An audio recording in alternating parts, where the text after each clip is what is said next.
শক্তি চট্টোপাধ্যায়ের কবিতা মানুষের মধ্যে আছো। তোমাকে পাচ্ছি না খুঁজে, ঘাড় গুঁজে শস্য আর খড়ে খুঁজে দেখছি আছো কিনা। প্রাসাদের প্রতিটি ইটের গা থেকে প্লাস্টার ছেনে খুঁজে দেখছি আদ্যন্ত অক্ষর। স্টেশন প্ল্যাটফর্মে গিয়ে মানুষের মুখের ধুলোয় ফুঁ দিয়ে উড়িয়ে দেখছি তুমি কিনা। মুখচ্ছিরি মনে এখনো বিষণ্ণ হয়ে পড়ে শেফালির পাশে উঠোনে। মুখচ্ছিরি মনে এখনো বিষণ্ণ হয়ে পড়ে শেফালির পাশে উঠোনে। বেড়ার ধার যেন বাজবরণ লতার মতন উৎসুক সুখী গেরস্ত বাঁচাতে। প্রাসাদের প্রতিটি ইটের গা থেকে প্লাস্টার ছেনে খুঁজে দেখছি আদ্যন্ত অক্ষর। স্টেশন প্ল্যাটফর্মে গিয়ে মানুষের মুখের ধুলোয় ফুঁ দিয়ে উড়িয়ে দেখছি তুমি কিনা। মুখচ্ছিরি মনে এখনো বিষণ্ণ হয়ে পড়ে শেফালির পাশে উঠোনে। বেড়ার ধার যেন বাজবরণ লতার মতো উৎসুক সুখী গেরস্ত বাঁচাতে। স্টেশনে গিয়ে অজানা অচেনা লোকের মুখে ফুঁ দিয়ে ধুলো উড়িয়ে খুঁজে বেড়াচ্ছি যে আমার সেই তুমি এই লোকটির মধ্যে আছে কিনা। ভাবুন, গায়ে কাঁটা দিয়ে উঠবে। আগে কাছে থাকতে, আগে সারাক্ষণ থাকতে কাছাকাছি, যেভাবে মানুষ থাকে, পাথর ইটের মতো নয়, অঙ্গে অঙ্গে লেগে থাকতে সাঁড়াশির মতন মাথুর, সাঁড়াশির মতন মাথুর। সহসা কি ঝড়ে হলে নিরুদ্দেশ এই লুকোচুরি খেলায় প্রধান কাল ছেড়ে একই দুঃসময়ে দূরে মানুষের মধ্যে আছো। সহসা কি ঝড়ে হলে নিরুদ্দেশ এই লুকোচুরি খেলায় প্রধান কাল ছেড়ে একই দুঃসময়ে দূরে মানুষের মধ্যে আছো। নাকি স্থির গাছের ভিতরে খুঁজে বেড়াচ্ছি, খুঁজছি, পাচ্ছি না কোথাও, খুঁজছি। পরের কবিতা দুঃখ। কবি যদি দুঃখ পায়, কলকাতাও দুঃখ পেতে থাকে, অথচ সকলে বলে তার মতো নিষ্ঠুর দেখিনি খল শট প্রবঞ্চক হৃদয়বিহীন বৃদ্ধা লোল। এবং কখনো টেনে গৃহ থেকে শিশুকে চাকায় থ্যাতলায় নিহত করে ফেলে দেয় নর্দমার ধারে গরিব দুঃখীকে। হায়, কলকাতা কি দুঃখ পেতে পারে?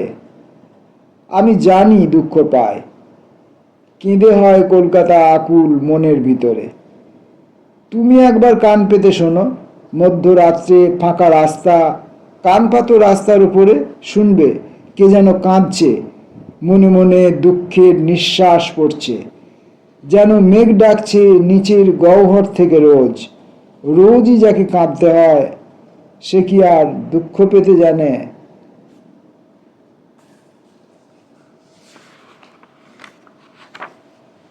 জ্বলন্ত রুমাল। হৃদয়ের খুব কাছে পড়েছিল জ্বলন্ত রুমাল।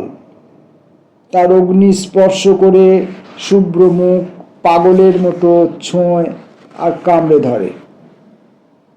জিহ্বায় আচ্ছন্ন হয়ে আসে স্বাদু ত্বক, হিম রক্ত, বুকের সংস্রব ভরা খাঁচা।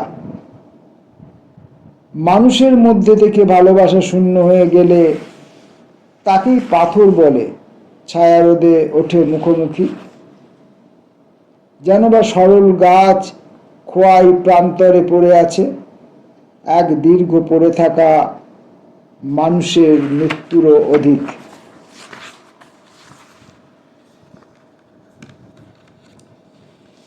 শিকড়ের মতো একা। মাথার ভিতরে শান্ত অগ্নি তাকে পাগল করেছে। সে বসে রয়েছে গর্ত খুঁড়ে মগ্ন শিকড়ের মতো। সাদা দুধ উই গোবরে সুদর্শন গান্ধী পোকা যত আছে তার কাছাকাছি। কাছে নেই মানুষের পাড়া, মানুষ সকলে গেছে মন্দিরে ও মঞ্চের উপরে। কি যেন প্রার্থনা আছে, কি যেন বক্তব্য আছে তারও। পোকামাকড়ের নেই মন্দির মসজিদ প্রতিষ্ঠান, দলমত নির্বিশেষে ওরা আছে পাগলের কাছে, যে বসে রয়েছে গর্ত খুঁড়ে মগ্ন শিকড়ের মতো একা।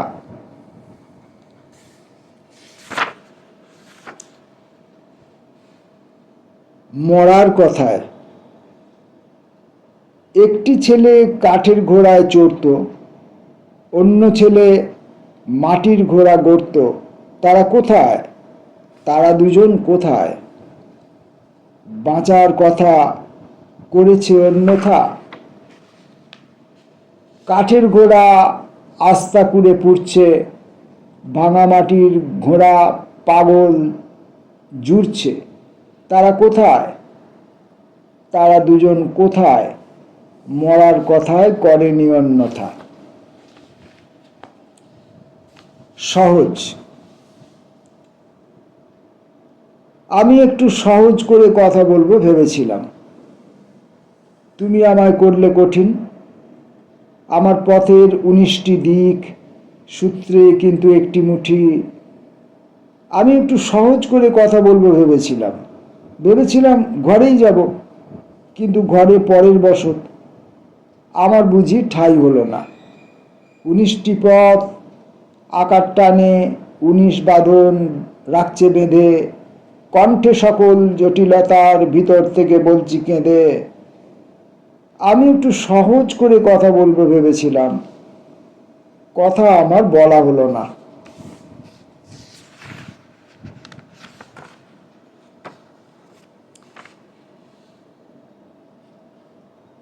ভালোবাসা। এখন শুধু ভালোবাসায় ভয় করে এই রাস্তা হাঁটি। বিকেলবেলা বেড়াই উড়ে, বন্দিনী কোন সমুদ্রে জাহাজ ভাষায়। এখন শুধু ভালোবাসায় ভর করে এই রাস্তা হাঁটি। চারপাশে গাছ সহ্য করে, মন বিনিময় ওষ্ঠা ধরে দাঁত কপাটি। কিন্তু এমন হাল ছিল না, এই বসন্ত কাল ছিল না। শূন্য শাখায় আমার মতন আষ্টে পৃষ্ঠে দুঃখ ছিল তার অদৃষ্টে। তাই খুঁজে পায় সড়ক সৌধ কানাগলির মধ্যে নীরব বনস্থলী, এবং দুঃখ তার অদৃষ্টে শূন্য শাখায়। শক্তি চট্টোপাধ্যায়ের কবিতা পড়ছি। কেন যাব? বৃষ্টি হলে মনে হয় আমি ওই বৃষ্টির জলের সঙ্গে ঢুকে মিশে যাব পড়ে থাকা ভুবনে মাটিতে। কিন্তু কোনভাবে যাব? কেনই বা যাব? আকাশে কেটেছে কাল, বাতাসের সাঁতারে সন্ধ্যায় ভেসে চলে যেতে হতো পাখির মতন কোনো গ্রামে। তাদের নদীর পাশে গাছের পাতার অন্তরালে মানুষের সব কিছু ভুলে গিয়ে পাখি হওয়া যেত। সেই সুখ দুঃখ ছেড়ে চলে যাব ভুবনে মাটিতে। কিন্তু কোনভাবে যাব? কেনই বা যাব? একটি পাথর, দুইটি পাথর। শক্তি চট্টোপাধ্যায়ের কবিতায় পাথর খুব বেশি আছে, এবং পাথরের বিবিধ রকমের চরিত্র আছে। পাথর সবসময়ই যে পাথর বা পাথর সবসময়ই যে কঠিন বা পাথর সবসময়ই যে নিষ্প্রাণ তেমন নয়। পাথরের বহু আকার, বহু চরিত্র, বহু রং, বহু তার আদল, বহু তার গঠন, বহু তার অন্তরঙ্গতা, তার বক্তব্য। একটি পাথর, দুটি পাথর। চতুর্দিকে গাছ এবং গাছের ছায়া, তিনটে পাগল, চেয়ার শূন্য। আমরা মাটির উপর তলায় বসে আছি। সামনে আছে জ্বলন্ত ছাই, চোখের জলের দেওয়াল লিপি। মনে পড়ছে গাছের তলায় আমরা দুজন একাকী সেই। একটি পাথর, দুটো পাথর। পাথর যাকে রাখছে কাছে, সে সুদিন কি আমার আছে? আমি যে চাই গাছের ভিতর, পাতার ভিতর পড়ে থাকতে। কবিতার তুলো ওড়ে। কবিতার তুলো ওড়ে সারা রাত্রি মনের ভিতরে হাওয়া লেগে। খেলা ভোলা শিশু এক খেলা ফেলে রেখে এ নূতন উৎক্ষিপ্ত খেলায় সমর্পণ করে সব। অশ্রু, হাসি, স্বপ্ন, পরিশ্রম। কবিতার তুলো ওড়ে সারা রাত্রি মনের ভিতরে। শুধু কি ওড়ে না শিশু, ছুঁয়ে থাকে মাটির বাস্তব। কিন্তু তা কি করে হবে, ও যে নখে বালিশ ছিঁড়েছে। মাথার উপরে অ্যালুমিনিয়াম চাঁদ। আপাতত আজকের মতো অ্যালুমিনিয়াম চাঁদ দিয়ে আমরা শক্তি চট্টোপাধ্যায়ের কবিতা পড়া শেষ করব। মাথার উপর অ্যালুমিনিয়াম চাঁদ, চারিদিকে কাঠের পাবড়ার পাহাড়, আর শীতের কনকনে হাওয়ায় বেলপাহাড়ির কাঠের গুদামে বসে চৌকিতে জবুস্তবু সাপ জ্যোৎস্না ভালোবাসে। কোরক ভাজা আর কাঠের পাবড়ায় খুন্তিতে মাংস ঘাঁটছে সাঁওতালি কামিন। দুটো মোরগ জবাই হলো আজ রাতে। ভাতের ধোঁয়া উঠছে, গন্ধ ভাসছে বাতাসে, গুলিয়ে উঠছে পেট। ভাতের গন্ধ নাকে এলেই কেমন খিদে পায়। কলকাতার রাস্তায় ভিখিরিয়া ইট পেতেছে, তিজেলে সিদ্ধ হচ্ছে, ভাতের সঙ্গে ছাই, পাঁশ, আনাজ কোনাজ। বাজার কুন্তি ঘা কিছু পাওয়া, হাওয়া জোর, মহুয়ার গন্ধে সব চাপা পড়ে। ঝড় উঠবে নাকি? যে শহরে থাকি সেখানে ঝড়ের নাম গন্ধ নেই, সেখানে ঝড়ের নাম গন্ধ নেই। সেই শহর ছেড়ে এত দূরে এই পাহাড়ি গায়ে কাঠের পাবড়ার মুক্ত জেলখানার পাশে মাথার উপর অ্যালুমিনিয়াম চাঁদ। এখানে ফাঁদ পাতা আছে। মানুষ এখানে এলে এখানেই থেমে যায়, এখান থেকে তার মুক্তি পাওয়ার উপায় নেই। সাপ জ্যোৎস্না ভালোবাসে, বাতাসে ভাতের গন্ধ। নমস্কার।